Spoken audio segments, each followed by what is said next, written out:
Collector అంటే బంగ్లాకే పరిమితం కాకుండా అణగారిన వర్గాల అభ్యుదయం కోసం, పేదల జీవితాల్లో మార్పు కోసం నిరంతరం పనిచేసే కలెక్టర్ కత్తి చంద్రయ్య.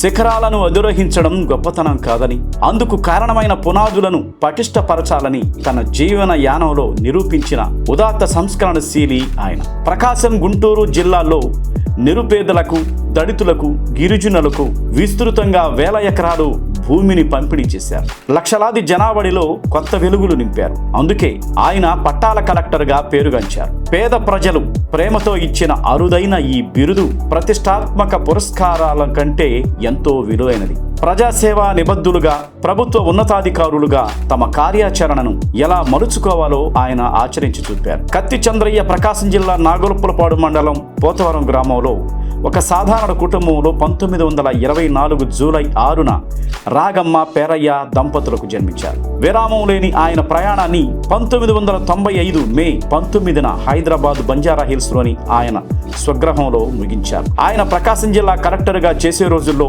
ఒంగోలు వార్తలంటే కలెక్టర్ చంద్రయ్య కార్యక్రమం లేకుండా ఉండేందుకు లేదన్నమాట. అంతగా ప్రజలతో, ప్రజల సమస్యలతో మమేకమైన జిల్లా కలెక్టర్లను ఒకరిద్దరిని మాత్రమే చూశాం. శ్రీ ఎంవి రాజగోపాల్, శ్రీ ఎస్ఆర్ శంకరన్ లాగా సామాన్య జనానికి అందుబాటులో ఉండే కలెక్టర్ శ్రీ కత్తి చంద్రయ్య. అందువల్లనే ఆయన అంత పాపులర్ అయ్యారు. కత్తి చంద్రయ్య జీవన యానంపై ప్రముఖ కవి, విమర్శకులు, రచయిత కత్తి కళ్యాణ్ ప్రత్యేక ఇంటర్వ్యూ. నమస్తే, శరత్ టాక్ షోకు స్వాగతం. ఈరోజు మన స్టూడియోలో ప్రముఖ కవి, రచయిత, మన కాలం పత్రిక ఎడిటర్ కత్తి కళ్యాణ్ గారు ఉన్నారు. వారు అందరికీ సుపరిచితమే. ప్రకాశం జిల్లా కాదు, రాష్ట్ర వ్యాప్తంగా వారు బాగా సుపరిచితం కవులకు, రచయితలకి. అయితే ఈరోజు మన పూర్వ కలెక్టర్ కత్తి చంద్రయ్య గారి 102వ జయంతి సందర్భంగా వారు కుటుంబ సభ్యులైనటువంటి కత్తి కళ్యాణ్ గారితో కత్తి చంద్రయ్య గారి గురించి సంక్షిప్తంగా తెలుసుకునే ప్రయత్నం చేద్దాం. సో ఇప్పుడు వారిని పరిచయం చేసుకుందాం. నమస్కారం కత్తి కళ్యాణ్ గారు. నమస్కారం. ఈరోజు శరత్ టాక్ షో స్టూడియోకి వచ్చి ఎవరికి అంటే పూర్వకాలంలో ఉన్న వాళ్ళకి, మధ్యతరగతి ప్రజలకి తెలుస్తున్నటువంటి కత్తి చంద్రయ్య గారు కలెక్టర్గా ఎంతోమంది పేదల జీవితాల్లో వెలుగులు నింపినటువంటి పూర్వ కలెక్టర్ కత్తి చంద్రయ్య గారి గురించి ఇంకా నేటి తరానికి తెలియజేయాల్సిన బాధ్యత మనపై ఉంది. ముఖ్యంగా కుటుంబ సభ్యులైన మీపై ఇంకా ఉంది. ఆయన గురించి మన శరత్ టాక్ షో ద్వారా ప్రజలందరికీ తెలియజేసుకునే ప్రయత్నం చేద్దాం. ముందు మీ గురించి కూడా చెప్పండి. నేను ఎట్లా పరిచయం చేశాను, మీ గురించి కూడా చెప్తే బాగుంది. ఆయన కుటుంబ నేపథ్యం. నేను ఒంగోలు శర్మ కాలేజ్ తర్వాత హైదరాబాద్ సెంట్రల్ యూనివర్సిటీలో ఒక రీసెర్చర్గా, అంటే రీసెర్చ్ స్థాయికి నేను వెళ్ళాను. ఆ యూనివర్సిటీలోనే రచనలు, అంటే ఒక కవిగా, రచయితగా, ఉద్యమకారుడిగా చాలా యాక్టివిటీస్ చేయడం జరిగింది. ఆ యూనివర్సిటీలోనే దళిత్ స్టూడెంట్స్ యూనియన్ అనేది నేను స్థాపించడం జరిగింది. అది ఇప్పుడు కూడా బాగా ఎగ్జిస్ట్ అవుతూ ఉంది. క్యాడర్ యాక్టివ్గా పనిచేస్తూ ఉన్నారు. ఆ తర్వాత ఈ మధ్య కాలంలోనే ఒక సంవత్సరం క్రితం మన కాలం అనేటువంటి ఒక పత్రికని నడుపుతున్నాను. దానికి సంపాదకత్వం వహిస్తూ ఉన్నాను. సామాజికంగా ఏ ఇష్యూ జరిగినా కూడా తప్పకుండా నేను రెస్పాండ్ అవ్వటం, రాయటం, కవిత్వం రాయడం, లేకపోతే పత్రిక ద్వారా నేను నా అభిప్రాయాలని చెప్పడం జరుగుతూ ఉంటుంది. అయితే ఇప్పుడు మన పూర్వ కలెక్టర్ అయినటువంటి కత్తి చంద్రయ్య గారి గురించి మీకు అంటే కుటుంబ నేపథ్యం గురించి, వారితో మీ నేపథ్యం ఎలా ఉంటుంది? అంటే చంద్రయ్య గారు అంటే వారి అన్న కొడుకుని, నేను ఇంట్లో చిన్నవాడిని. వాళ్ళది చాలా పెద్ద కుటుంబం. చంద్రయ్య గారి గురించి మాట్లాడుకోవాల్సి వస్తే వారి నేపథ్యం అంటే అప్పుడు ఆ కాలాన్ని ఖచ్చితంగా అడ్రస్ చేయాల్సిందే. వాళ్ళు మొత్తం 7 మంది సంతానం. అందరూ దాదాపు టీచర్స్గా, అంటే మా నాయన, ఇంకా తర్వాత రత్నమ్మని ఒక 2-3 తప్ప, బసవమ్మని చెప్పి వీళ్ళు చదువుకోలేదు. మిగతా వాళ్ళు టీచర్స్గా సెటిల్ అయినటువంటి పరిస్థితి. 1924లో ఆయన పుట్టడం జరిగింది. అంటే అప్పట్లో ఉన్నటువంటి ఆ గ్రామం కావచ్చు, ఆ గ్రామంలో ఉన్నటువంటి పరిస్థితులు చాలా చాలా సామాజికంగా వెనుకబడతాను. అది ఒక పోతవరం అని చెప్తే ఒక చిన్న గ్రామం. ఇప్పుడు నాగులపులవాడి మండలంలో ఉంది. అప్పట్లో ఉమ్మడి గుంటూరు జిల్లా అది. తర్వాత 70 తర్వాత ప్రకాశం జిల్లాగా ఒంగోలు జిల్లాగా ఏర్పాటు చేశారు. తర్వాత ప్రకాశం జిల్లాగా ఏర్పాటు చేశారు. ఒంగోలు అప్పట్లో తాలూకాగా ఉండేది. ఆయన చిన్నతనం అంతా దాదాపు బాల్యం పోతవరంలోనే గడిచింది. ఇప్పుడు ఒక రకంగా చెప్పాలంటే కరెంటు లేని రోజులు, ఇళ్ళు అన్నీ కూడా చాలా దయనీయంగా, రోడ్లు సరిగా లేనటువంటి పరిస్థితి. ఒంగోలు రావాలంటే అమ్మన్ బ్రోల్ దాకా నడుచుకుంటూ వెళ్ళి అక్కడ ట్రైన్ ఎక్కి మామూలు ప్యాసింజర్ ట్రైన్ ఒంగోలు వచ్చే పరిస్థితి. ఈవెన్ మద్రాసు వెళ్ళాలన్నా కూడా అప్పుడు ట్రైన్లో వెళ్ళేవాళ్ళు. ఒంగోలుకి డైరెక్ట్గా బస్సు లేదు. అప్పుడు ఉన్నటువంటి సామాజిక పరిస్థితులు చాలా, అంటే పంటలు కూడా కమర్షియల్ క్రాప్స్ రాని రోజులు. ఈ కందులు, వరిగలు, అంటే ఏవే పంటలు ఉన్నాయి అప్పుడు మనకి? కందులు, వరిగలు, సజ్జలు, జొన్నలు ఇవి పండించుకొని తినేటువంటి రోజులు. అప్పుడు నిజానికి చాలా స్వచ్ఛమైన రోజులు అని నేను చెప్పుకోవచ్చు. డబ్బులతో అవసరం లేకుండా గింజలు పండించుకొని శ్రమ చేసి బ్రతుకున్నటువంటి రోజులు అవి. సార్, ఇప్పుడు ఆయన విద్యాభ్యాసానికి పడిన కష్టాలు, అప్పుడంటే చదువుకోవటం అంటే కాస్త అగ్రకులాలు, ఆర్థిక స్తోమత కలిగిన వాళ్ళే ఎక్కువగా చదువుకునేవాళ్ళు. మీరు కరెంటు లేని రోజులు అని చెప్తా ఉన్నారు. కత్తి చంద్రయ్య గారు ఏ విధంగా ఆయన విద్యని ఎన్ని కష్టాలు దాటి ఐఏఎస్ దాకా ఎదగటం జరిగిందని? నిజానికి కూడా అది ఒక సుదీర్ఘమైనటువంటి జర్నీ అని చెప్పి అనుకోవచ్చు. ఆ రోజుల్లో పోతవరంలో నిజానికి ఎడ్యుకేషన్ లేదు, స్కూల్ లేదు. ఒంగోలులో మిషనరీ స్కూల్స్ ఉండేవి.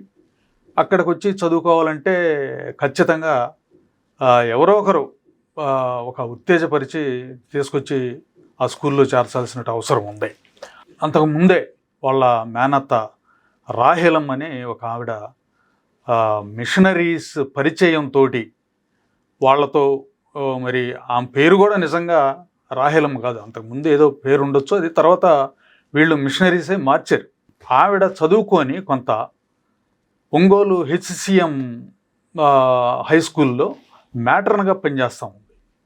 ఆవిడ ఇంటి దగ్గర పరిస్థితులన్నీ అంచనా వేసి, అంటే వీళ్ళ పేదరికం కావచ్చు, సరైన పరిస్థితులు లేనందువల్ల ఖచ్చితంగా వీళ్ళని స్కూల్లో చేర్చాలని చెప్పి చంద్రయ్య గారిని, వాళ్ళ అన్న మత్తయ్య గారిని అందరినీ తీసుకొచ్చి స్కూల్లో చేర్చింది. హాస్టల్లో, బాయ్స్ హాస్టల్, ఇటు గర్ల్స్ హాస్టల్ చేర్చినందువల్ల వాళ్ళకి ముందు మిషనరీస్ ద్వారా ఎడ్యుకేషన్ అందింది. అది ప్రాథమిక విద్య. ఒంగోలు అప్పట్లో AVM స్కూల్ ఉండేది, బాయ్స్ స్కూలు, ఇటు HCM ఉండేది. ఇప్పుడు దాన్ని సమావేశం అంటున్నారు, కానీ అప్పట్లో AVM స్కూల్ అనేది ఇప్పుడు మన కలెక్టరేట్ పక్కనే ఉంది, ఎదురుగానే ఉంది ఆ సమావేశం స్కూల్ అనేది. అక్కడ ఆయన విద్యాభ్యాసం నడిచింది ప్రాథమికంగా. అంటే చాలామంది అక్కడ చదువుకొని హైయర్ గ్రేడ్ టీచర్స్గా అండ్ ట్రైనింగ్ అయిన తర్వాత ఎక్కువ మంది టీచర్స్గా సెటిల్ అయ్యారు. కానీ చంద్రయ్య గారు 9th వరకు చదువుకొని ఆయన ఖచ్చితంగా హైయర్ ఎడ్యుకేషన్ చేయాలని చెప్పి ఒక ఆలోచన ఆయనకు ఉంది. ఖచ్చితంగా ఆయన తర్వాత మద్రాసు వెళ్ళడం జరిగింది. ఎవరు ఆయన్ని, అంటే ఆయన కొంత చురుకుదనంగా ఉండే పరిస్థితి ఉంది. అప్పట్లో ఒక టీచర్, అంటే DRRM హై స్కూల్లో ఉన్నటువంటి ఒక టీచర్ ఆయన్ని ఫెసిలిటేట్ చేశాడు మద్రాసు వెళ్ళడానికి అని చెప్పి అంటారు.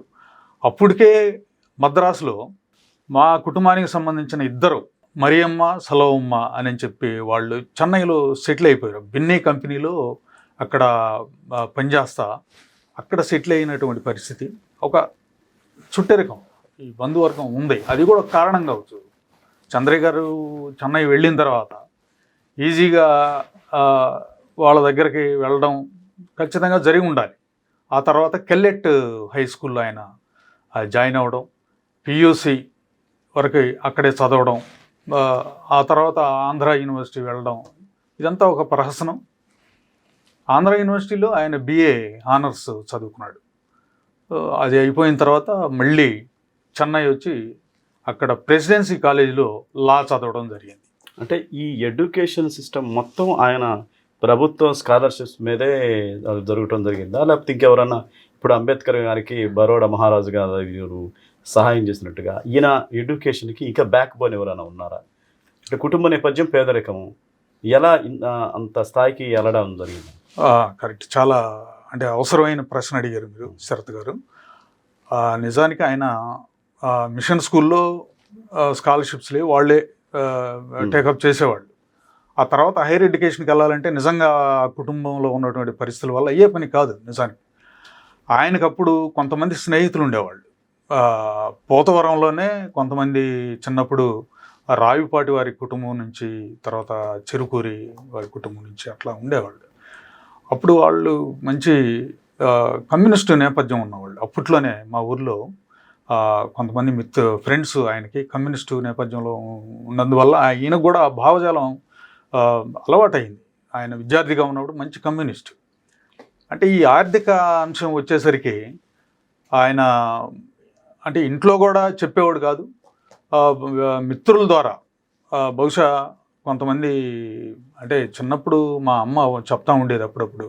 మా ఊర్లో అయితే రావిపాటి వారి కుటుంబం నుంచి కొంత ఆర్థిక సహాయం పొందినట్టుగా, ఆ తర్వాత కారంచేడు కుప్పస్వామి గారి కుటుంబం నుంచి కొంత ఆర్థిక సహాయం, ఇక్కడ మద్దిరాలపాడు దగ్గర తూమాటి రంగయ్య అని చెప్పి పెద్ద అది ఒక సంస్థానం లాంటి ఇది పరిస్థితి, అక్కడికి వెళ్ళి కూడా కొంత ఆర్థిక సహాయాన్ని పొందినట్టుగా చిన్నప్పుడు మా అమ్మ చెప్తా ఉండేది. మా అమ్మ ఏంటంటే అదే ఊరు కావటం వల్ల ఆమెకి చిన్నప్పటి పరిస్థితుల నుంచి దాదాపు పెద్ద అయిందాక మళ్ళీ అంటే ఇప్పుడు ఆ రోజుల్లో ఆసాములు అనేవాళ్ళు ఎంతో కొంత హెల్ప్ చేస్తూ ఉండేవాళ్ళు.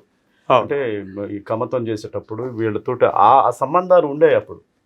ఖచ్చితంగా ఎడ్యుకేషన్కి ఇదిగో ఇట్లనే ఈ కలెక్టర్ కత్తి చంద్రయ్య గారికి కలెక్టర్ స్థాయి రావడం అంటే ఎవరో ఒకరి ప్రోత్సాహం లేకపోతే, ముఖ్యంగా అగ్రవర్ణాల్లోని భూస్వాములు కూడా కొంత సహకారం ఉండబట్టే ఆయన.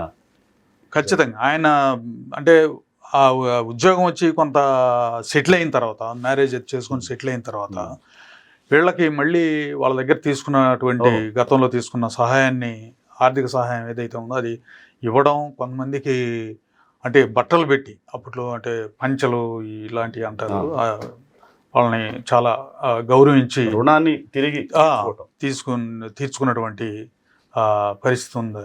ఆయన మొట్టమొదటిసారి కలెక్టర్గా బాధ్యతలు స్వీకరించింది ఎక్కడ? అంటే ఒకేసారి కలెక్టర్ అయ్యాడా, లేకపోతే అంచెలంచెలుగా కలెక్టర్ స్థాయిగా? లేదు, ఆయన డైరెక్ట్ ఐఏఎస్ కాదు, కన్ఫర్డ్ ఐఏఎస్ అంటారు. ఆయన మద్రాసులో అప్పట్లో Madras presidency deputy collector exam రాశాడు. ఆయన డైరెక్ట్ ఎగ్జామ్స్ రిక్రూట్మెంట్ జరిగింది, దానిలో సెలెక్ట్ అయ్యాడు. ఆయన సెలెక్ట్ అయ్యి ఫస్ట్ ఉసిలంపట్టి అనేటువంటి డివిజన్కి ఆర్డీఓగా అపాయింట్ అయ్యాడు. ఆర్డీఓగా అపాయింట్ అవ్వడం జరిగింది. అక్కడి నుంచి ఆయన ప్రహసనం కంటిన్యూస్గా కొంతకాలం ఇక్కడ మన రాష్ట్రం 53లో ఆంధ్ర రాష్ట్రంగా ఆంధ్రప్రదేశ్ కాదు అప్పుడు, ఆంధ్ర రాష్ట్రంగా ఏర్పడినప్పుడు నూజివీడ్లో అక్కడ చేశారు కొంతకాలం. ఆర్డీఓగా చేశారు. ఆ తర్వాత తెనాలిలో కొంతకాలం ఆర్డీఓగా చేశారు. నెల్లూరులో కూడా ఆయన ఎక్కువ ల్యాండ్ సర్వేయర్ ఆఫీసర్గా కొంతకాలం చేశారు. అందువలన ఆయనకి ల్యాండ్స్ మీద వీటి మీద మంచి పట్టు సాధించారు. రెవెన్యూ రికార్డ్స్, ల్యాండ్స్ వీటి మీద ఆయన మంచి గ్రిప్పు ఏర్పడటానికి కూడా గతంలో ఆయన పనిచేయడం జరిగింది. 71లో ఆయన ప్రకాశం జిల్లాగా కలెక్టర్గా అపాయింట్ చేయడం జరిగింది. 71లో. అంటే అంతకుముందు ఎంతమంది కలెక్టర్లు ఉంటారు? ఒక్కరే చేశారు. అప్పుడు ఒంగోలు జిల్లా అనేవాళ్ళు. నిజానికి జిల్లా ఏర్పడిన తర్వాత ఒంగోలు కలిసి ఉంటుంది. నెల్లూరు కొంత, మనకి గుంటూరు కొంత, ఇటు కర్నూలు కొంత భాగాన్ని, ఇప్పుడు మన మార్కాపూర్ డివిజన్ అది అంతకుముందు కర్నూలులో ఉండేది. ఈ మూడు కొంత తీసి ఇటు కందుకూరు డివిజను, ఇటువైపు గుంటూరు జిల్లా కొంత భాగాన్ని తీసుకొచ్చి ప్రకాశం జిల్లాగా ఏర్పాటు చేశారు. అప్పుడు ఒంగోలు జిల్లా అనేవాళ్ళు ఫస్ట్. కత్తి చంద్రయ్య గారి గురించి నాకు ఎప్పటి నుంచో తెలుస్తున్నది. వేలాది మందికి భూములు పంచిన కలెక్టర్గా, పేదల కలెక్టర్గా ఒక పేరు అనేది ఒకటి ఉంది. ఎంతమందికి ఆయన భూములు పంపిణీ చేసి ఉంటాడు? అంటే భూమే కదా మెయిన్ ప్రధానం, బడుగు జీవులు బతకటానికి భూమే కదా. అంత వేల మందికి ఆయన భూమిని పంచడం అనేది సాధ్యం కాని పరిస్థితి. అంటే ఇప్పుడు సాధ్యం కాని పరిస్థితి. అప్పుడు ఆయన అంత గొప్ప మనసుతో సహాయం చేయడం అనేది ఎలా సాధ్యం అయిపోయింది? అప్పట్లో నిజానికి ఏంటంటే మీరు అన్నట్టు వ్యాస్ట్ ల్యాండ్ ఉండేది. కలెక్టర్కి చాలా హైలీ రెస్పెక్ట్ ప్లస్ అంత పొలిటికల్ ఇంటర్ఫిరెన్స్ తక్కువగా ఉండేది. ఇప్పుడైతే పొలిటీషియన్స్ కన్సర్న్లోనే కలెక్టర్స్ పనిచేస్తూ ఉన్నారు. కానీ జడ్పీటీసీ వచ్చినా నేరుగా కలెక్టర్ దగ్గరికి వెళ్ళి పని చేసుకునే పరిస్థితి. అంతకుముందు సామాన్యులకు కలెక్టరు, ప్రజలందరూ కలెక్టర్. ఇప్పుడు అంటే రాజకీయ నాయకులకే ఎక్కువ రెస్పెక్ట్, ప్రాధాన్యత ఇచ్చే పరిస్థితి. సరే, ఈ పరిస్థితులు మన అందరికీ తెలిసిందే. చంద్రయ్య గారు భూములు పంచే విషయంలో ఎలా అనేది మనకు కావాలి. ఆయనకు అంటే కలిసి వచ్చిన కొన్ని అంశాలు ఏంటంటే, అప్పట్లో ల్యాండ్ సీలింగ్ అనేది ల్యాండ్ సీలింగ్ యాక్ట్ అనేది అప్పుడు చట్టం అనేది అప్పుడు అంటే కొత్తగా రావడం జరిగింది. ఆయనకి ఒక మంచి అవకాశం కూడా దొరికింది ల్యాండ్ సీలింగ్. దీనిలో అంటే ఇక్కడున్న జిల్లాలో ఉన్నటువంటి గవర్నమెంట్ భూములు ఎక్కడెక్కడ ఉన్నాయి అనేది ముందు ఆయన ఫైండ్ అవుట్ చేయడం. ఎక్కువగా పశ్చిమ ప్రాంతంలో కనిగిరి అటు వైపున్న మార్కాపురం కావచ్చు, ఆ దాదాపు జిల్లా మొత్తం కూడా అప్పట్లో జమీన్ రైతు అనేది చెప్పి ఒక పత్రిక వచ్చేది నెల్లూరు నుంచి. ఆ పత్రిక చూస్తే నిజానికి ఆ కాలాన్ని చాలా గొప్పగా ఆయన ఆ పత్రికలో భలే అడ్రస్ చేశారు. నాకు తెలిసి దాదాపు కొన్ని వేల ఎకరాలు డిస్ట్రిబ్యూట్ చేయటం డైలీ అది ఒక ప్రోగ్రాంగా ఉండేది. భూములు పంపిణీ కార్యక్రమం, తర్వాత ఇళ్ల పట్టాలు, ఇవి విపరీతంగా చేయటం జరిగింది. రెండోది ఏంటంటే, అప్పుడు కలెక్టర్ ఆఫీసు, ఇప్పుడు మనకున్న ఆర్డీఓ ఆఫీసు కలెక్టర్ ఆఫీస్, అది కలెక్టర్ ఆఫీస్. అప్పుడు కలెక్టర్ ఆఫీస్ మనకి ఇప్పుడు కలెక్టర్ ప్రకాశం భవన్ అనేది అప్పుడు లేదు. అది అంతా ఒక చిట్టి అడవిలాగా అట్లా ఉండేది. వెనకే మిషనరీ హాస్పిటల్ ఉండేది. మిషనరీ హాస్పిటల్ ఉండేది. దానికి ఆనుకొని అప్పుడు కలెక్టర్ ఆఫీస్ ఉండేది, ఇప్పుడున్న ఆర్డీఓ ఆఫీస్. అక్కడ బారులు తీరి ఉదయాన్నే ప్రజలు రావడం, కలెక్టర్ని కలవడం, అన్ని అర్జీలు తీసుకోవడం, ప్రజలతో అంతగా మమేకం అయినటువంటి పరిస్థితి. చంద్రయ్య గారు అంటే ప్రజల కలెక్టర్. అంటే ఆయన పేదరికం నుంచి వచ్చిన వ్యక్తి కాబట్టి, ప్రజల సమస్యలు, ప్రజల బాధలు తెలిసిన వ్యక్తి కాబట్టి ఆయన ప్రజల్లో ఇంత పేరు సంపాదించడం. అవునవును. అంటే ఇప్పుడు ఆయన స్థానం నుంచి, అంటే ఆయన కుటుంబ నేపథ్యంలో వారి సంతానం వాళ్ళు ఎట్లా? సంతానం అంటే ఆయన ముగ్గురు, ఇద్దరు కుమారులు, ఒకే ఒక్క కుమార్తె. వాళ్ళు బాగా చదువుకోవడం అంటే చిన్నప్పటి నుంచి వాళ్ళు ఇద్దరు. ప్రదీప్ చంద్ర ఆయన ఐఐటీలో చదువుకొని తర్వాత ఐఏఎస్ రాశాడు. సింగిల్ అటెంప్ట్తో ఆయన ఒకసారి రాసింది. ఆయన స్టేట్ క్యాడర్ వచ్చింది. అంటే ఆయనకి చాలా వెరీ డిసిప్లైన్డ్ అండ్ చెప్పాలంటే ఐక్యూ లెవెల్స్ చాలా ఇదిగా ఉంటాయి. వెల్ ప్లాన్డ్, ఆయన వెల్ డిసిప్లైన్డ్. ఒక్క సింగిల్ అటెంప్ట్లోనే ఆయనకి స్టేట్ క్యాడర్ వచ్చింది. ఆయన ఐఏఎస్ ఆఫీసర్, చీఫ్ సెక్రటరీ దాకా, అంటే తెలంగాణ చీఫ్ సెక్రటరీ దాకా ఆయన ఎదగలిగాడు. తర్వాత రత్నప్రభ గారు కర్ణాటక క్యాడర్ ఐఏఎస్, ఆమె కూడా చీఫ్ సెక్రటరీ దాకా. ఆమె చాలా సర్వీస్ చేసింది కర్ణాటక స్టేట్లో. అక్కడ ప్రజలు అంటే గుల్బర్గా అటువైపు బాగా చెప్పుకుంటారు ఆమె గురించి. ఇప్పుడు కత్తి చంద్రయ్య గారి గురించి మీరు చెప్పినట్ల విధంగానే ఆయన చరిత్రని మీరు, అంటే ఆయన గురించి ప్రతి సంవత్సరం ఆయన జయంతి, వర్ధంతి మీరు రెగ్యులర్గా జరుపుతూ ఉంటారు. ఎందుకు ఆ ఇన్స్పిరేషన్ ఎందుకని అట్లా అనిపిస్తుంది? నిజానికి ఏంటంటే, నేను కూడా గతంలో చాలా కాలం, అంటే మన గురించి లేకపోతే మన బంధువర్గం అయినా లేకపోతే మన గురించి మనం చెప్పుకోవడం అని చాలా కాలం నేను ఎవరన్నా చేస్తే బాగుంటుందని ఉన్నాను. కానీ ఎవరు పట్టించుకోరు. మన చరిత్ర మనమే రాసుకోవాలి, ఖచ్చితంగా రాసుకోవాలి. ఇప్పుడు ఇంతకాలం సమాజంలో ఇప్పుడు మనం చరిత్ర తీసుకుంటే, ఏ వర్గం అయితే చరిత్ర నిర్మాణం చేశారో వాళ్ళు బయాస్డ్గా వాళ్ళే రాసుకున్నారు వాళ్ళ చరిత్రని. అంటే తర్వాత చరిత్ర రకరకాలుగా, ఇప్పుడు రొమిలా తాఫరు, డిడి కోశాంబి వీళ్ళు వచ్చిన తర్వాత చరిత్ర గతులు మారిపోయింది. ప్రజల చరిత్ర అంటే ఏంది, అసలు శ్రామికులు చరిత్ర ఏంది అని చెప్పి వాళ్ళు ఫైండ్ అవుట్ చేశారు. అలాగే గతంలో బ్రాహ్మణ వర్గాలు వాళ్ళు రాసుకున్నారు, వాళ్ళ చరిత్ర వాళ్ళు రాసుకున్నారు, వాళ్ళ గురించే రాసుకున్నారు, అవే పాఠాలుగా తరగతిలో చెప్పుకుంటా ఉన్నాం, చలామణి అయింది. అలాంటిది ఒక నిరుపేద మామూలు ఒక సాధారణమైనటువంటి దళిత కుటుంబాలకు సంబంధించిన చరిత్రని ఎవరు రాస్తారు, ఎవరు పట్టించుకుంటారు?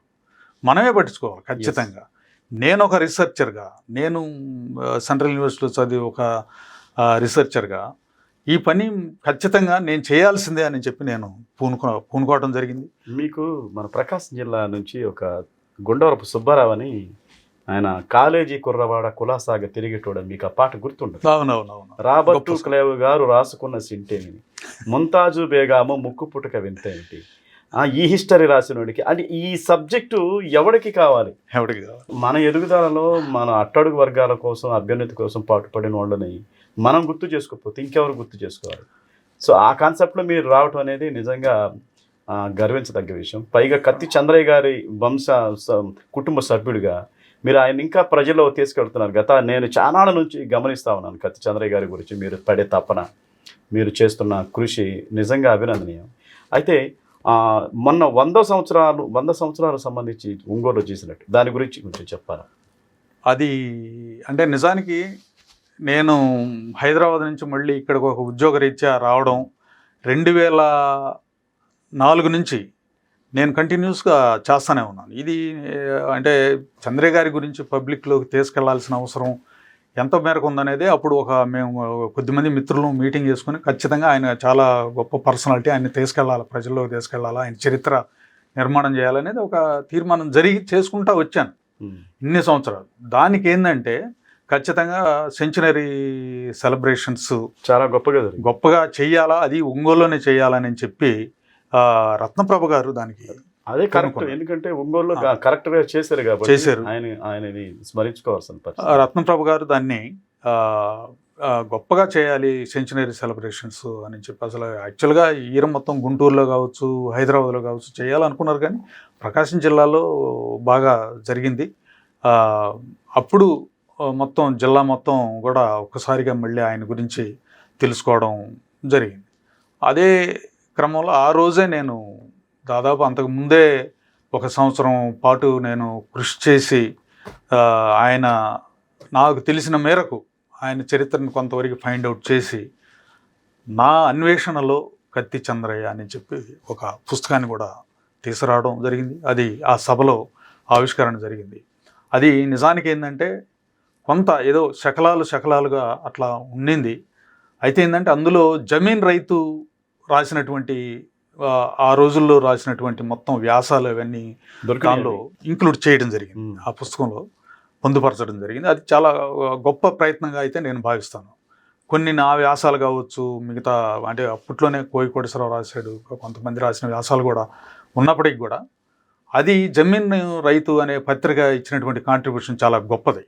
దాన్ని ఆధారం చేసుకొని ఇంకా ఫుల్ ఫ్లెడ్జ్డ్గా ఆయన చరిత్రని దాదాపు ఒక 500 పేజీలకు తగ్గకుండా తీసుకురావాలనే ఒక ప్రయత్నం అయితే ఉంది. షూర్, తప్పకుండా భవిష్యత్తులో. ఎందుకంటే ఇప్పుడు చరిత్రని కొంతమంది ఊరికే చదువుతారు, అట్లా అకాడమిక్ కావచ్చు, అట్లా చదువుతారు. కొంతమంది చరిత్ర మీద పరిశోధన చేస్తారు, అసలు కొంతమంది చరిత్రను సృష్టిస్తారు, చరిత్రను సృష్టిస్తాడు. ఈ 3 చేసిన వ్యక్తి ఆయన చంద్రయ్య గారు. చరిత్రను చదివారు, చరిత్ర మీద పరిశోధన చేశారు, చరిత్ర సృష్టించాడు. మరి అంత గొప్ప పర్సనాలిటీ ఆయన మీద ఒక సరైన ఒక ప్రామాణికమైనటువంటి గ్రంథం లేకపోవటం అయింది.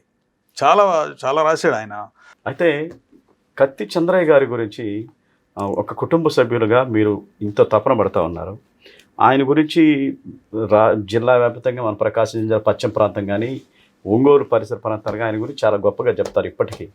ఆ కుటుంబ సభ్యుల నుంచి మీకు ఏ విధమైన సహకారం ఈ చరిత్ర సంబంధించి, ఈయన కార్యక్రమాలకు సంబంధించి? సహకారం అంటే వద్దని మాత్రం అనరు, కానీ ఖచ్చితంగా చేసిన పనిని అప్రిషియేట్ చేస్తారు. ఓకే, బాగా చేస్తున్నావు, ఇంకా చేయమని కూడా ఎంకరేజ్ చేస్తారు. నా స్థాయి నిజానికి చాలటంలో అదే మరి ఒక రకంగా చెప్పాలంటే నాకు చాలా గొప్ప విజన్ ఉంది ఆయన గురించి, ఆయన మీద ఎలాంటి యాక్టివిటీ చేయాలనేది. ఇప్పుడు వారి సతీమణి విమలాబాయి గారు డాక్టర్, గొప్ప డాక్టర్. ఆమె మంచి పేరు, పేరేం పేరు? విమలాబాయి. విమలాబాయి రమాబాయి లాగా అంబేద్కర్ గారి భార్య విమలాబాయి. చాలా కోఇన్సిడెంట్ గా కలుస్తున్నారు. అంటే గొప్ప వ్యక్తులు గురించి అనుకునేటప్పుడు కొంచెం పోలికలు కూడా కలుస్తుంటాయి ఒక్కోసారి. ఓకే, అంటే సార్ బాయి అంటే ఇంటర్ కాస్ట్ మ్యారేజ్. ఆమె కర్ణాటక కామత్ బ్రాహ్మణ మంచి బ్రాహ్మణ కుటుంబం నుంచి వచ్చింది. వాళ్ళు మద్రాసులో అప్పట్లో మ్యారేజ్ చేసుకోవడం జరిగింది. ఆ తర్వాత నిజానికి ఆ కుటుంబానికి ఆమె వెన్నెముక, ఈయన నడిపించింది. ఈమె కలెక్టర్ అయినా కానీ ఎట్లా పిల్లల్ని పెంచడంలో కానీ వెల్ డిసిప్లైన్డ్. ఆమె చాలా అంటే చాలా కమాండింగ్గా ఉంటుంది. ఏం చేసినా కూడా చాలా లెక్కసరిగా. అప్పుడు వాళ్ళ క్రమశిక్షణతోటి వాళ్ళు ఎదగడం జరిగింది. అవును. ఇంటర్ కాస్ట్ మ్యారేజ్ అప్పుడే చేసుకుంటున్నారంటే వాళ్ళు ఎంత క్రమశిక్షణగా, ఎడ్యుకేషన్కి ఎంత ప్రాధాన్యత ఇస్తారు, క్రమశిక్షణకి ఎంత ప్రాధాన్యత ఇస్తారు అనేది వాళ్ళని వారసులు చదువుకున్న తీరు, వాళ్ళు ఎదిగిన తీరు కనిపిస్తా ఉంది. అవునవును. వాళ్ళది కూడా తెలిసి రత్నప్రభ గారి పోలికలు ఆమె పోలికలు ఒకటే అని నాకైతే అనిపిస్తుంది. అంటే చంద్రయ్య గారి హైటు, ఆ హైటు వాళ్ళ మదర్ పోలికలాగా అనిపిస్తుంది నాకైతే రత్నప్రభ గారి గురించి. ఫాదర్ ఇది కూడా అంటే చంద్రయ్య గారి పోలికలు కూడా ఎక్కువ ఉంటాయి ఆమెకి. అంటే ఆమెకి చంద్రయ్య గారి లాగా సర్వీస్ చేయాలన్న తపన మాత్రం ఉంది. చేసింది. కర్ణాటకలో చాలా సర్వీస్ చేసింది. ఆ భావాలు నచ్చితేనే కదా. అవునవును, ఖచ్చితంగా. అవునవును. అంటే విమలాబాయి గురించి చెప్పాలంటే వాళ్ళది కర్ణాటక ఎక్కడో సాంప్రదాయ బ్రాహ్మణ కుటుంబం. ఆమె ఇక్కడ వచ్చి ఆంధ్రప్రదేశ్ వచ్చి మా కుటుంబంలో అది ముఖ్యంగా మా కుటుంబంలో దళిత, ఒక రకంగా చెప్పాలంటే మాదిగ కుటుంబంలో ఆమె ఎంత ఒదిగిపోయింది అనేది ఆశ్చర్యం వేసింది ఇప్పుడు తలుచుకుని. నాకు అప్పుడు తెలియలేదు, కానీ ఆ డైనింగ్ దగ్గర అందరికీ అన్నం పెట్టడం, బంధువర్గానికి వచ్చిన వాళ్ళందరికీ పలకరించడం, ఏది ఎంతవరకు అవసరం అంత అన్నీ గమనించడం చాలా గొప్ప విషయం. పిల్లల్ని పెంచడంలో నా ఉద్దేశం ఒక రకంగా చెప్పాలంటే ఆమె క్రమశిక్షణ వల్లే ప్రదీప్ చంద్ర గారు కానివ్వండి, రత్నప్రభ గారు కానివ్వండి ఐఏఎస్ కాగలిగారు అన్నారు. ఆమె పిల్లల్ని ఏం చేయాలా అనుకుందో చిన్నప్పుడు అది చేసింది. పెద్ద ఆయన్ని డాక్టర్ చేసింది. అది FRCS లండన్లో చదివించింది. ఆయన గొప్ప plastic surgeon. First government doctor అయినా కూడా అది వదిలేసి ప్లాస్టిక్ సర్జన్గా స్థిరపడిపోయాడు. ఆమె డిసిప్లైన్ చాలా గొప్పది. ఆమె నుంచి నేర్చుకోవాలి. ఆయన్ని మీరు చూసారా? ఆయనతోటి ఎప్పుడన్నా? చంద్రయ్య గారు చాలా చాలా టైం స్పెండ్ చేసాం. నేను యూనివర్సిటీలో ఉన్నప్పుడు రెగ్యులర్గా కలిసేవాళ్ళం, అనేక విషయాలు చర్చించుకున్నాం. చనిపోయింది ఎప్పుడు? 95లో. ఇంకా చాలా చిన్నప్పటి నుంచి ఒకవేళ అప్పుడప్పుడు ఏదో సందర్భంలో కలిసినా కూడా మెచ్యూర్డ్గా మేము మాట్లాడుకుంది యూనివర్సిటీలో. ఆయన దళిత్ ఎకనామిక్స్ అనేటువంటి ఒక పెద్ద ప్రాజెక్ట్ లాగా చేపట్టాడు. ఆయన ఒక కొత్త అంశాన్ని ఫైండ్ అవుట్ చేశాడు. అది బయట వెలుగులోకి రాలేదు, కానీ దాని మీద పెద్ద పరిశోధన చేసి అప్పట్లో సెంట్రల్ యూనివర్సిటీ నుండి ప్రొఫెసర్ నాంచారయ్య అని ఉండేవాడు. నాంచారయ్య ఆయన ఎకనామిక్స్ ప్రొఫెసరు. ఆయన్ని తీసుకురమ్మని రెగ్యులర్గా అనేక సార్లు అంటే కారు ఇచ్చి పంపించేవాడు. ఇట్లా ఆయనకు ఫోన్ చేసి ఇట్లా మా వాడు వస్తున్నాడు, మీరు కొంచెం వీలు చేసుకుని రండి అని చెప్పి వాళ్ళు విపరీతంగా ఎకనామిక్స్ మీద మాట్లాడుకొని. అంటే దళిత ఎకనామిక్స్ అంటే ఆయన ఉద్దేశంలో ఎక్కువగా శ్రామిక వర్గం యొక్క శ్రమ ఎట్లా ఎక్స్ప్లాయిట్ కాబడుతుంది. దళిత్స్ ముఖ్యంగా ఏదన్నా ఒక చిన్న వ్యాపారం చేసినా లేకపోతే ఏది పెట్టినా చేసినా కూడా అది సరిగా రిసీవ్ చేసుకోదు సమాజం, పెద్దగా కొనరు అక్కడ. దానికి కారణాలు ఏంది, ఎట్లా వివక్షత ప్రదర్శిస్తూ ఉంది. వాళ్ళ శ్రమకి తగిన వేతనం లేదు, వాళ్ళకి భద్రత లేదు. ఇప్పుడు ఒక ఉద్యోగికి ఇన్సూరెన్స్ ఉంటుంది, రకరకాల బెనిఫిట్స్ అన్నీ ఉంటాయి. పాపం వాళ్ళకి లేవు కదా. శ్రమ చేసి వాళ్ళ అడ్డా మీద కూలీలు బోళ్ళ మంది నిలబడి ఉంటారు అక్కడ. ఆ రోజు పని దొరికితేనే వాళ్ళకి, అంతేగా, భద్రత లేదు. ఇట్లాంటి ఆస్పెక్ట్లో ఆయన దళిత ఎకనామిక్స్ అనేటువంటి ఒక గ్రంథం రాశాడు. అది అంటే పబ్లిష్ కావాల్సి ఉంది. ఆ క్రమంలోనే ఆయన చనిపోయారు. ఇప్పుడు మీరు ఎట్లా మన కాలం పత్రిక నడుస్తూ ఉంది, వాటి మీదన వాటిలో ప్రతి వారం ఆయన గురించి వ్యాసాలు వచ్చే అవకాశాలు ఉన్నాయి. అంటే స్పెషల్ ఇష్యూ తీస్తే తీయాలా కంప్లీట్గా చంద్రయ్య గారి మీద.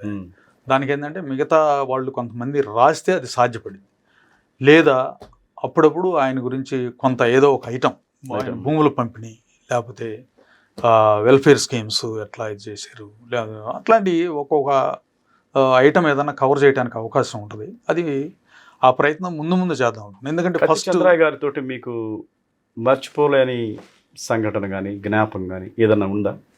అనేకం ఉన్నాయి. యూనివర్సిటీలో ఉన్నప్పుడు ఒకటని కాదు, ఆయన భావజాలం చాలా గొప్పది. అంటే డెమోక్రటిక్గా ఆలోచించేవాళ్ళు. ఆయన మర్చిపోలేందంటే, నేను యూనివర్సిటీలో చేరిన సంవత్సరం ఒక సెమినార్ కండక్ట్ చేసాం మేము స్టూడెంట్స్. ఏంటంటే ఏపీ పొలిటిక్స్ ఇప్పట్లో with special reference of Telugu Desam party అప్పుడు బాగా ఇదిలో ఉంది. దాని మీద ఒకే ఒక స్పీకర్ బాలగోపాల్, ఆయన తీసుకొచ్చి చాలా ఒక 3 hours మాట్లాడాడు. ఆయన కంటిన్యూస్గా చాలా ఇదిలో ఉన్నాడు. ఆయన అప్పుడు గొప్ప మేధావి కదా. నేను ఆ రోజు సాయంత్రం వచ్చి చంద్రయ్య గారితో ఇట్లా జరిగింది అని చెప్పి బాలగోపాల్ గారి గురించి జస్ట్ ఆయన ఇట్లా మాట్లాడాడు అని చెప్పబోయాను.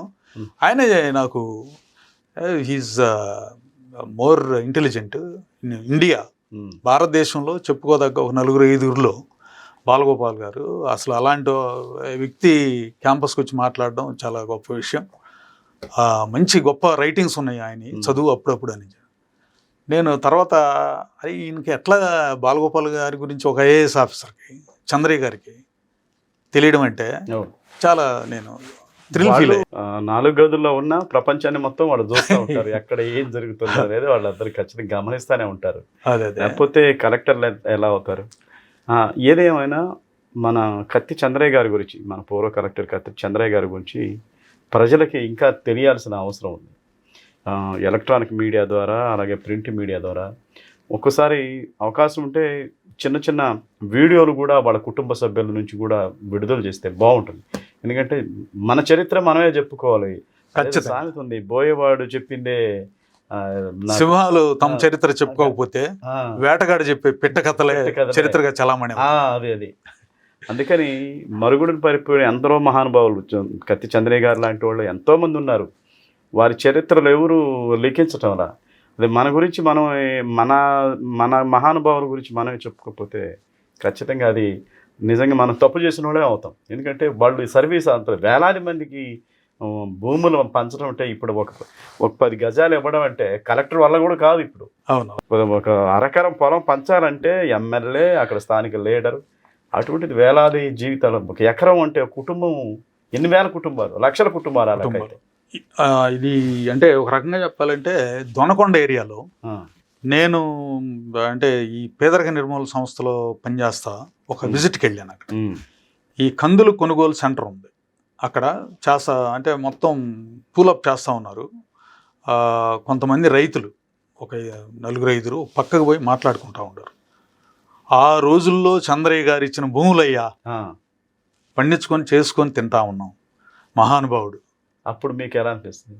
అది విని నేను చాలా ఆశ్చర్యానికి లోనయ్యాను. నన్ను ఆ రోజంతా నేను ఆలోచించారు, ఇంత గొప్ప పేరున్న పర్సనాలిటీ, మహనీయుడు, ఆయన గురించి. ఇప్పుడు మనం ఏదన్నా చిన్న సహాయం అందితే ఆ సహాయం చేసిన వ్యక్తిని కొన్నాళ్ళు మర్చిపోలేం.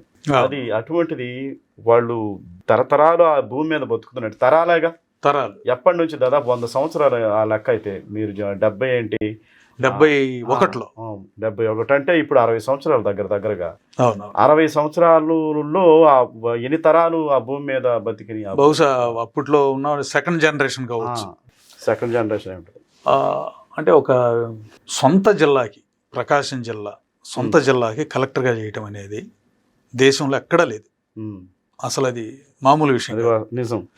అది నాకు ఇంకా బాగా కన్ఫామ్ అయింది ఎప్పుడంటే, ఇంతకుముందు మన కలెక్టర్ విజయ్ కుమార్, జిఎస్ఆర్కే విజయ్ కుమార్ గారు, ఆయన సర్వీస్ అయిపోయిన తర్వాత పాదయాత్ర చేశారు. అవును, ఒక లాంగ్ అవును, ఇది జర్నీ, ఒంగోలులో కూడా చేశారు. ఒక లాంగ్ మార్చ్ లాగా చేశారు. ఒంగోలు తర్వాత అట్లా ఆ రూట్లో మా ఊరు కూడా కవర్ అయింది, పోతవరం. ఆయన వచ్చాడు. ఆయన కొంత నాకు తెలుసు బాగానే, రిసీవ్ చేసుకోవడం ఇదంతా జరిగింది. ఆయన ఒక సెంటర్లో మాట్లాడిన తర్వాత ఇదే కదా చంద్రయ్య గారి విలేజ్, అది ఎక్కడ అని చెప్పి నేను ఇంటికి తీసుకెళ్ళాను. అక్కడ ఏదో ఆయన ఫోటో అది ఉంది, ఆయన నివాళులు అర్పించాడు, కాసేపు కూర్చున్నాడు అక్కడ. ఆయన ఒకటి అడిగాడు, కళ్యాణ్, అసలు సొంత జిల్లా కలెక్టర్గా చేయటం అంటే అసలు అయ్యే పని కాదు, సాధ్యపడదు అది. అసలు ఎట్లా చంద్రయ్య గారికి ఎట్లా అది సాధ్యపడింది అని ఇంట్రెస్టింగ్ అడిగాడు. అది నిజానికి కూడా ఆ రోజుల్లో 71 ఆ ప్రాంతంలో మన జిల్లాలో, ప్రకాశం జిల్లాలో రొండా నారపరెడ్డి అంటే ప్రముఖ రాజకీయవేత్త, మినిస్టర్ గారు రొండా నారపరెడ్డి, ఆయన ఇంకా కొంతమంది పట్టుబట్టి మరి అంటే మాకు చంద్రయ్య గారు కావాలి అని చెప్పి అది సీఎం దాకా తీసుకెళ్ళి, కొత్తగా ఏర్పడిన జిల్లా మాకు చంద్రయ్య గారు అయితే బాగుంటుంది అని చెప్పి పట్టుబట్టి మరి అది వేయించారు. ఇది నాకైతే ఇది కొత్త అంటే ఇంతవరకు నేను వినలేదు. అవునవును, సొంత జిల్లాకి కలెక్టర్గా రావడం అనేది నిజంగా కష్టమే. ఎందుకంటే ఆ రాజకీయ పలుకుబడులు ఇవన్నీ ఉంటాయి. అప్పుడు ఆయన ప్రాధాన్యతని గుర్తించి ఆయన్ని సొంత జిల్లాకి కలెక్టర్గా తీసుకురావడం అంటే వాళ్ళని కూడా మెచ్చుకోవాలి ఖచ్చితంగా. ఎందుకంటే వాళ్ళు ప్రజల కోసం బతికేవాళ్ళు కాబట్టి ఇటువంటి కలెక్టర్ని తీసుకొచ్చుకున్నారు. ఇప్పుడు మాకేం చేసే కలెక్టర్ కావాలని తీసుకొచ్చుకొని రికమెండ్ చేసుకొని వచ్చే కలెక్టర్ అన్నాను. తర్వాత అటువంటి కలెక్టర్లు చాలా అరుదుగా ఉంటారు. గుంటూరు జిల్లాకి కూడా ఆయన కలెక్టర్గా చేసినప్పుడు ఇదే భూములు విపరీతంగా కదా. తర్వాత కొప్పోలుకి చంద్రయ్య గారికి ఏంటి సంబంధం? సంబంధం అంటే ఆయన సొంత చెల్లెల్ని కొప్పోలు ఇవ్వడం జరిగింది. బసవమ్మ అని ఆమె కొప్పోలు ఇవ్వడం జరిగింది. అంతకు ముందే అక్కడ ముసలయ్య, ఎల్లమంద అని వాళ్ళు బ్రదర్స్. ఆ ఎల్లమందయ్య అని ఆయన టీచర్, కొత్తపట్నం. వీళ్ళిద్దరూ చదువుకునేటప్పటి నుంచి ఫ్రెండ్స్, ఎల్లమంద చంద్రయ్య గారు. అందువల్ల కొప్పోలకి ఈయనకి అంతకుముందు మా నాయనమ్మ దగ్గర నుంచే చుట్టెరకం ఉంది అక్కడ. అందువల్ల ఈయన చదువుకునేప్పుడు కూడా కత్తి చంద్రయ్య గారి చెల్లెలు కాకముందే కొప్పోలతో అనుబంధం ఉంది. మా నాయనమ్మ ద్వారా అక్కడ బంధువర్గాలు ఉన్నారు. అయితే చదువుకునేటప్పుడు కూడా ఫ్రీక్వెంట్గా కొప్పోలు వెళ్ళడం, దగ్గరగా ఉంది కదా. అందువల్ల కొప్పోళ్ళు వెళ్ళడం, వీళ్ళతోటి కొంత స్పెండ్ చేయడం కానీ అంతా జరుగుతూ వచ్చింది. ఆ తర్వాత ఆయన అంటే వాళ్ళు మా మేనత్త బసవమ్మ పిల్లలు కూడా పెద్ద అయిన తర్వాత బాగా దగ్గరికి తీసాడు చంద్రయ్య గారు మా చెల్లెల పిల్లలు. ఇప్పుడు నాకు ఒక ఆలోచన వచ్చింది. ఇప్పుడు కత్తి చంద్రయ్య గారి జిల్లా, ఈ జిల్లాకి కత్తి చంద్రయ్య గారు చేసిన సేవలు బహుశా ఏ కలెక్టర్ చేసి ఎవరు చేయలేదు. దళిత కలెక్టర్గా వేలాది మంది జీవితాల్లో వెలుగులు నింపటం అంటే ముందు తిండికి భూమిని పంచిన వ్యక్తి, గూడు నిర్మించుకున్న వ్యక్తి, అంటే ఇళ్ల స్థలాలు ఇచ్చిన. అటువంటిది ఈ జిల్లాలో కత్తి చంద్రయ్య గారి విగ్రహం ఎందుకు ఏర్పాటు చేసుకోలేదు అనేది వస్తే ఏం చెప్తారు? చాలా ఇంపార్టెంట్. ఎవరెవరి విగ్రహాలు ఒంగోలులో చూస్తాం. సర్పంచ్ విగ్రహం కూడా వాళ్ళు ఊళ్ళో పెట్టుకుంటారు. ఎవరెవరి విగ్రహాలు ఒంగోలులో చాలా కోకొలని. ఆ దిశగా ఆయన విగ్రహాన్ని ఇక్కడ ఎందుకు పెట్టడానికి ప్రయత్నం జరగట్లేదు? ఖచ్చితంగా ఆ ఆలోచన ఏమైనా ఉందా? అది ఉంది, నాకైతే చాలా ఉంది, అంటే తీవ్రంగా ఉందని చెప్పొచ్చు. అదే ప్రయత్నం 1-2 సార్లు జరిగింది, కానీ ఆ తర్వాత మళ్ళీ అది ఏదో సీరియస్గా, అంటే అప్పుడు అది ఎట్లా ఎవరు చేయాలి, కలెక్టర్ చేయాలి లేదా బయట స్థానిక పొలిటీషియన్స్ అంటే చంద్రయ్య గారి గురించి నాకు తెలిసి ఇప్పుడున్న జనరేషన్లో చాలా మందికి తెలుసు. అంటే యూత్కి తెలియకపోయినా ఇప్పుడు రాజకీయ నాయకులు ఉన్న వాళ్ళకి చాలా మందికి తెలుసు, సూచాయిగా తెలుసు. ఆయన విగ్రహాన్ని పెట్టాలంటే అబ్జెక్ట్ చేసేవాళ్ళు ఎవరు ఉండరు, ఎక్కడా ఒక చోట ప్లేస్ ఇస్తారు. దీనికి సంబంధించి వాళ్ళ కుటుంబ సభ్యులు ఐఏఎస్లు ఉన్నారు, వాళ్ళు చొరవ తీసుకుంటే ఖచ్చితంగా ఒంగోలులో ఆయన విగ్రహం ఏర్పాటు చేసుకోవచ్చు.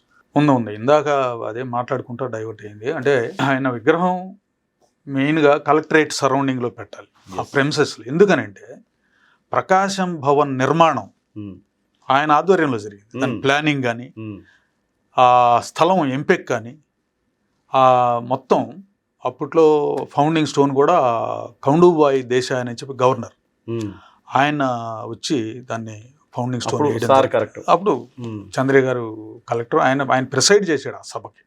అప్పుడు మీటింగ్ జరిగితే ఏదైనా అది ఎందుకు ఆలోచన రాలేదు కానీ ఇప్పటికైనా ఆయన విగ్రహం గురించి గట్టిగా ఆలోచిస్తే చేయొచ్చు అనేది నేనైతే అభిప్రాయపడతాను. ఖచ్చితంగా అది చేయాల్సిన అవసరం ఉంది, చేస్తాం కూడా.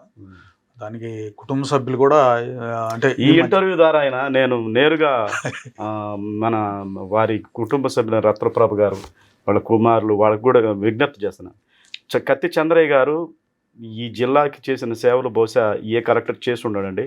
అటువంటి మహానుభావుడు విగ్రహాన్ని మీరు ఇనిషియేటివ్కి తీసుకొని, అంటే కళ్యాణ్ గారు స్థాయి ఆ శక్తి సరిపోకపోవచ్చు, ఎందుకంటే అధికారులను ఒప్పించడం కానీ ఉంటే నేను ఎప్పుడో చేసే పని ఉన్నట్టుగా అయితే నాకు ఎవరిని అడిగే పని కాదు, నేనే చేసే అది. అంటే కృషి బేస్ వర్క్ చేయగలగా మీలాంటి వాళ్ళు వచ్చి ఖచ్చితంగా ఆ ప్రజాప్రతినిధులతో మీరు ఒక మాట అంటే చాలు ప్లేస్ అలాట్ చేస్తారు. ఇక్కడ ఎమ్మెల్యేలు కానీ ఎంపీలు కానీ ముఖ్యంగా మాగంటి శ్రీనివాసరెడ్డి కానీ ఒంగోలు ఎమ్మెల్యే కానీ మీరు వచ్చి ఒక పూట కూర్చొని మాకు ఒక స్థలం కావాలంటే చాలు ఇచ్చేస్తారు. కలెక్టర్ గారు ఇంకా మంచి యాక్టివ్ కలెక్టర్ గారు. సో ఆ దిశగా మీరు ఒక ప్రయత్నం చేయండి. ఇక్కడ అటువంటి మహానుభావుడు విగ్రహం ఖచ్చితంగా ఇక్కడ ఒంగోలులో ఉండాలనేది నేనైతే అభిప్రాయపడతా ఉన్నాను. ప్రజలు కూడా ఆయన్ని స్మరించుకునే అవకాశం కూడా ఉంటుంది, అంతే కదా? అవునవును, ఖచ్చితంగా. అంటే ఈ మధ్యకాలంలో అది బాగానే ఆలోచన. మా రత్నప్రభ గారు కూడా ఇక్కడ విగ్రహం ఒకటి, పోతవరంలో కూడా ఆయన పుట్టి పెరిగిన ఊరు, అక్కడ మేము సొంతూరు కాబట్టి అక్కడ సమస్య ఉండదు. మా స్థలమే మంచి విశాలంగా సమస్య ఉండదు. కానీ గట్టిగా ఒంగోలు కేంద్రంలో ఎవరైనా మన జిల్లా కలెక్టర్ విగ్రహాలు ఎక్కడ లేవు ఇక్కడ. అవునవును. సో అది ఖచ్చితంగా పోతవరంలో కూడా ఆయన స్మారక నిర్మాణం ఒకటి చేయాలని, ఒంగోలు విగ్రహం ఒకటి. తర్వాత రీసెంట్గా ప్రదీప్ చంద్ర గారు ఈవెన్ కొప్పల్లో కూడా ఒక ఇప్పుడే నిర్మాణం జరుగుతుంది. నిర్మాణం అంటే వేరే కాదు, అక్కడ అప్పట్లో చంద్రయ్య గారు మంచి స్థలం, ఇళ్ల స్థలాలు 5 సెంట్లు, ఇంటికి 5 సెంట్లు పెద్ద స్థలాలు ఇచ్చారు. బాగా కట్టుకున్నారు, అలాగే కట్టుకున్నారు. దానికి కొంత స్కూలు కాంపౌండ్ అదంతా ఉండింది. అక్కడ ఒక చిన్న ఆడిటోరియం ఉండింది, అది కొంత పడిపోయి డ్యామేజ్ అట్లా ఇట్లా ఉంటే దాన్ని రెనోవేట్ చేస్తా బాగా నీట్గా చేస్తూ ఉన్నారు. దానికి ప్రదీప్ చంద్ర గారి సహకారం, ఆర్థిక సహకారం అందిస్తూ ఉన్నారు. బహుశా త్వరలో దాన్ని చూడడానికి కావచ్చు, లేకపోతే ఒకసారి మళ్ళీ జిల్లాలో ఏం చేయొచ్చు వచ్చినప్పుడైనా అనేది ఆయన ఖచ్చితంగా త్వరలో రావాలనుకుంటున్నారు, వస్తారు కూడా.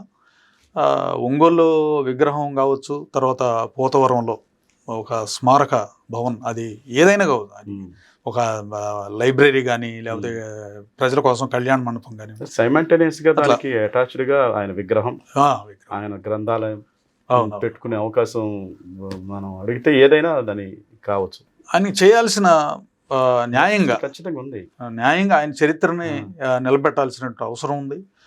అదే సమయంలో గుంటూరులో కూడా కొంత, అంటే అక్కడ ఆ జిల్లాలో కూడా కొన్ని కత్తి చంద్రయ్య నగర్లే ఉన్నాయి, కొన్ని కత్తి చంద్రయ్య నగర్ ఇక్కడ మన జిల్లాలో కూడా ఉంది. ఇప్పుడు చంద్రయ్య నగర్ అనే అంటూ ఉంటారు కదా, అది చంద్రయ్య గారి, అంటే వాళ్ళు కత్తి అనే ఇది చంద్రయ్య నగర్ అంటే ఏ చంద్రయ్య, ఇది ఒక పెద్ద ఇది అన్నట్టు.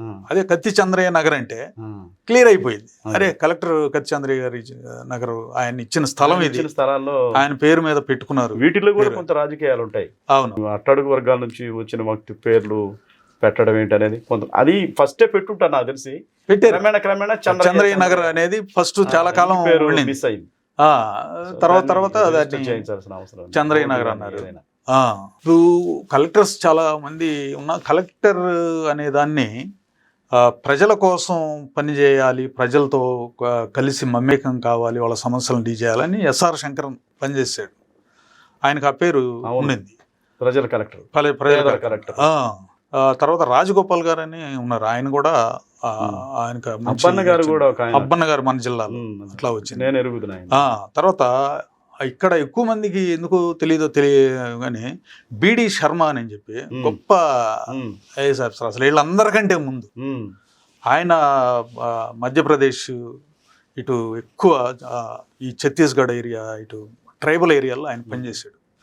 ఆయన ఆ ట్రైబల్స్ ప్రాబ్లమ్స్ అవన్నీ చూసి వాటితోటి మమేకమై వాటిని డీల్ చేయాలని చెప్పి వాటి కోసం పనిచేయాలని చెప్పి శంకరన్ గారు కానీ బిడి శర్మ గారు ఐఏఎస్ని రిజైన్ చేసాడు, వదిలేసి ట్రైబ్స్ వాళ్ళ గిరిజన సమస్యల మీద వాటి మీద ఎక్కువ కాలం ఆయన పనిచేసాడు. అంత గొప్ప వ్యక్తులు ఉన్నారు. అంటే నేను చెప్తున్నది కదా, ఇది పత్రిక రాసింది. జమీన్ రైతు ఏమంటుందంటే ఆ వరుసలో శంకరన్, రాజగోపాల్ ఇద్దరు ముగ్గురులో తర్వాత చంద్రయ్య గారిని చెప్పుకోవాలని చెప్పి ఒక వ్యాసం రాశారు ఆయన జమీన్ రైతు అనే పత్రిక. అంటే అప్పట్లో జిల్లా షేప్ తీసుకోవడానికి చాలా అంటే మనకు పెరేడ్ గ్రౌండ్ లేదు అప్పుడు. అంబేద్కర్ జయంతి జరపాలంటే ఏబిఎం గ్రౌండ్లో జరిపారు. ఏబిఎం గ్రౌండ్లో ఇక్కడ తర్వాత మనం ఇప్పుడు కూరగాయల మార్కెట్ ఉంది, రంగారెడ్డి చెరువు దగ్గర, ఇదంతా అట్లా ఇదిగా ఉండేది కదా. అప్పుడే ఆయన దాన్ని ఇట్లా చేస్తే బాగుంటుందని చెప్పి ఒక అభిప్రాయపడ్డారు. జమీన్ రైతులు రాశారు కొన్ని ఏరియాస్. తర్వాత మనకి మహిళా బండ్ల భవన్ ఉంది, అది విమలాబాయి గారు స్టార్ట్ చేసింది. డ్వాక్రా అవునవును, అది మన డాక్టర్ విమలాబాయి గారు ఆమె స్టార్ట్ ఓపెన్ చేసినటువంటి పరిస్థితి అప్పట్లో. అక్కడ చాలా కల్చరల్ ప్రోగ్రామ్స్ జరిగాయి. ఒక మీటింగ్కి మన తాళ్ళ అరుణ గారిని పిలిస్తే ఆమె ఇక్కడ విమలాబాయి గారికి ఏదన్నా చెయ్యాలి ఖచ్చితంగా, ఆమె ఇది స్టార్ట్ చేసింది అని చెప్పి ఆమె ఓపెన్గా చెప్పడం జరిగింది. రోజులే వేరండి. నేను చూసాను మా చిన్నతనంలో, మేము విద్యార్థి ఉద్యమాలు ఉన్నప్పుడు అక్కడే ఎక్కువ ప్రోగ్రామ్స్ జరిగాయి, సమావేశాలు. తర్వాత ఎన్జిఓ హోమ్, అది చంద్రయ్య గారు ఇచ్చింది ఎన్జిఓ హోమ్. ఇప్పుడు అది పెద్ద భవన్ అయింది, అది వేరే విషయం. కానీ అట్లా చాలా మీకు గుర్తున్నాయి ఏమన్నా చంద్రయ్య గారు ఒంగోలులో చేసినటువంటి అవి? అంటే ఎట్లా భూములు అవి పంపిణీ ఒంగోలుకి సంబంధించి మీకేమన్నా ఇట్లా మన ఇప్పుడు కొన్ని బ్యాంక్స్ కూడా అప్పుడే స్టార్ట్ అయినాయి. తర్వాత ఆర్టీసీ, ఏపీఎస్ ఆర్టీసీ ఆయన టైంలోనే ఆయన స్టార్ట్ చేసాడు. ఆర్టీసీ కొన్ని ఈ బస్సు రూట్లు కానీ ఇవన్నీ కూడా ఆ టైంలోనే స్టార్ట్ అయినాయి. ఒక షేప్ తీసుకుంది జిల్లా, కొత్తగా ఏర్పడిన జిల్లా కాబట్టి. ఒక మంచి అన్నిటికీ మించి నాకు నచ్చింది ఏంటంటే ప్రకాశం భవన్. అన్నీ అసలు అడ్మినిస్ట్రేషన్ అంతా నీకు నాకు తెలిసి ఎక్కడుందో తెలియదు కానీ అన్ని ఆఫీసులు ఒక చోట ఉండడం, ఆ థాట్ రావటం కూడా అవును నిజంగా గొప్పతనం. ఒక కార్యాలయం కోసం అటు భావాలు, ఒక కార్యాలయం కోసం ఇటు ఎక్కడెక్కడో అన్నీ ఇక్కడే ఉండటం అనేది అర్జీదారుడికి మన ప్రజలకి ఇబ్బంది లేకుండా అన్నీ ఒక చోటే. అవును. తర్వాత కోర్టు కూడా అప్పుడే ఆల్మోస్ట్ మనకి స్టార్ట్ చేయటం జరిగింది, మన జిల్లా కోర్టు. తర్వాత ప్రకాశం భవన్ని అప్పుడున్న రాజకీయ వాతావరణంలో లావణ్య టొబాకో కంపెనీ అని ఉండేది. బహుశా మనకి ఒంగోలుకి కొంచెం దూరంగా త్రోగంట వైపు కావచ్చు ఉండేది. అక్కడికి షిఫ్ట్ చేయాలని చాలా ప్రయత్నం. ఏది? కలెక్టరేట్ని అక్కడికి మార్చాలి. అక్కడ అంటే డబుల్ స్టోరీ యార్డ్ బిల్డింగ్ పైన ఒక 2 ఫ్లోర్లు వేసి చేయాలని. ఎందుకు మార్చాలనుకునేది? వాళ్ళ స్థానిక ప్రయోజనాలు కావచ్చు. టొబాకో కంపెనీ ఉందంటే ఆ భూములు లేకపోతే చుట్టుపక్కల ఇదంతా దానికి వాల్యూ పెరిగిద్ది, ఏదో ఆలోచన, ప్రయోజనాలన్నీ అలాగే ఉంటాయి. కానీ దాన్ని ప్రభుత్వ పరంగా చంద్రయ్య గారు అడ్డుకున్నారు. లేదు, ఇక్కడే ఉండాలి, అడ్మినిస్ట్రేషన్ అనేది ఇక్కడ ఇప్పుడున్న పరిస్థితి అది ఖచ్చితంగా షిఫ్ట్ అయ్యేది. కానీ కలెక్టర్ కాబట్టి ఆయనకి ధైర్యం కూడా కావాలి కాబట్టి ఆయన చేయగలిగారు. అంటే ఆ ఘనత ఆయనకి ఇవ్వాలి ఖచ్చితంగా. ఎందుకంటే మనం ప్రకాశం భవన్ లోపలికి ఎంటర్ కాగానే లెఫ్ట్ సైడ్ ఒక స్టోన్ ఉంటుంది, అప్పట్లో ఆవిష్కరించింది. అది ఎవరు పట్టించుకోరు కానీ పెద్దగా. ఖండూబాయి దేశాయ్ అది ప్రారంభోత్సవం చేసింది, మొత్తం అది ఉంటుంది. ప్రకాశం భవన్కి కత్తి చంద్రయ్య గారికి అసలు అంత సంబంధం ఉంది దాని నిర్మాణంలో. అందుకని ఆయన స్టాచ్యూ అనేది ప్రకాశం భవన్ ప్రెమిసెస్లో ఉంటే చాలా దానికి అర్థవంతంగా ఉంటుంది. ఖచ్చితంగా. అదే ఆ ప్రయత్నం వాళ్ళు మన కుటుంబ సభ్యుల ద్వారా జరిగితే ఖచ్చితంగా బాగుంటుంది. అది సాకారం అవ్వచ్చు. చేస్తారు అనుకుంటా. అక్కడ గట్టిగా అక్కడే పెట్టడానికి ప్రయత్నం చేయాలి, లేకుండా కలెక్టర్ ప్రెమిసెస్లోనే చేస్తే బాగుంటుంది. సో చివరిగా ఇంకా కరెక్ట్ మన చంద్రయ్య గారి గురించి మీరేమి చేయాలి అంటే ఆయన గొప్ప స్కాలర్. కలెక్టర్ ఇదంతా అడ్మినిస్ట్రేషను ఇదంతా ఒకవైపు అయితే చాలా గొప్ప స్కాలర్. ఇప్పుడు 400 years glorious years of Hyderabad history. నీకు తెలంగాణలో ఉన్న ఇప్పుడున్న ప్రముఖులకు కూడా తెలియని అంశాలు ఆయన కలెక్టర్గా హైదరాబాద్ కలెక్టర్గా చేశారు. హైదరాబాద్కి చేశారు 79, 80. ఇక్కడ తర్వాత అక్కడ లేకపోతే లేదు, ఫస్ట్ ఇక్కడ ఒంగోలు. అవును, 71, 72. తర్వాత గుంటూరు. అంటే ఈ మధ్యలో 1, 2 వేరే ఇవి కూడా చేశారు. తర్వాత హైదరాబాద్ కూడా రంగారెడ్డి హైదరాబాద్ విడిపోయేటప్పుడు హైదరాబాద్ ఫస్ట్ కలెక్టర్. హైదరాబాద్ కలెక్టర్గా చేసినందువల్ల ఆయన అప్పుడు కలెక్టరేట్ కింగ్ కోటిలో ఉండేది. కింగ్ కోటి అంటే బస్ స్టాండ్. కింగ్ కోటి కాదు. కింగ్ కోటి అనేది అది కింగ్, అది ఒక ఈ మన హ్యాబిట్స్కి కొంచెం లోపలగా ఉంటుంది. అది ఒక ఏరియా స్పెసిఫిక్గా. అది పెద్ద రాజభవనం. అది పెలేషియల్ మ్యాన్షన్ హౌస్ అంటే చాలా ఇదిగా ఉంటుంది, పెద్దది. మీరు పోయి వచ్చారు? నేను చూశాను. అక్కడ లైబ్రరీ ఉండేది, పెద్ద లైబ్రరీ. అంతా ఆయన చదివారు. తర్వాత సిటీ లైబ్రరీ, అప్పుడప్పుడు ఈవెన్ ఉస్మానియా కావచ్చు, విపరీతంగా లైబ్రరీస్ తిరిగాడు ఆయన కొంతకాలం. ఎందుకనంటే ఈ 400 years హిస్టరీ రాస్తున్నాడు హైదరాబాద్. దానికి కావాల్సిన మెటీరియల్ సేకరించడానికి ఎక్స్టెన్సివ్ బాగా చదివాడు అప్పట్లో. చదివి దాదాపు ఒక 400 పెద్ద పుస్తకం, అది 400 పేజీలు దాకా ఉండే పుస్తకం. అది ఇవాళ అంటే అట్లా ఉండిపోయింది, కానీ ప్రజల్లోకి తీసుకెళ్లాల్సిన అవసరం చాలా ఉంది. దాన్ని తెలుగులోకి తీసుకురావాల్సిన అవసరం ఉంది. దాన్ని తెలంగాణ పెద్ద ప్రాజెక్ట్ అది. తెలంగాణ గవర్నమెంట్ ఆ పుస్తకాన్ని ప్రతి లైబ్రరీకి పెట్టేస్తే ఎక్కువ మంది స్కాలర్స్ దాన్ని ఒక రెఫరెన్స్ బుక్గా తీసుకుంటారు. అంత గొప్ప వర్క్ అది ఆయన చేశాడు. సరే, దళిత ఎకనామిక్స్ ఉంది. తర్వాత బోల్డెన్ వ్యాసాలు రాశాడు ఆ రోజుల్లో. వ్యాసాలు ఆయన రాసినప్పుడు చాలా వ్యాసాలు నాతో పంపించేవాడు ఈవినింగ్. ఇది వెళ్ళి న్యూస్ టైంకి ఇచ్చిరా అని చెప్పి. ఈనాడు పక్కనే ఉండేది న్యూస్ టైం. డెక్కన్ క్రానికల్ ఏదో ఉండేది. ఇది ఈనాడు, న్యూస్ టైం అన్నీ ఒక సిరీస్ ఆఫ్ ఆర్టికల్స్ వచ్చినాయి ఇంగ్లీష్లో.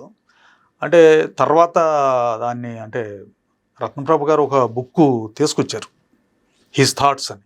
దాన్ని తెలుగులోకి తేవాల్సిన అవసరం ఇప్పుడు. ఎందుకంటే ఎక్కువ మంది దాన్ని రీచ్ అవ్వాలంటే దాని ఖర్చు కూడా ఎక్కువ అవుతుంది. ఇప్పుడు ఉదాహరణకి అంబేద్కర్ వాల్యూమ్స్, ఆయన వర్క్స్ అవన్నీ ఇంగ్లీష్లో ఉన్నంతకాలం అంతగా జనాల్లోకి రాల.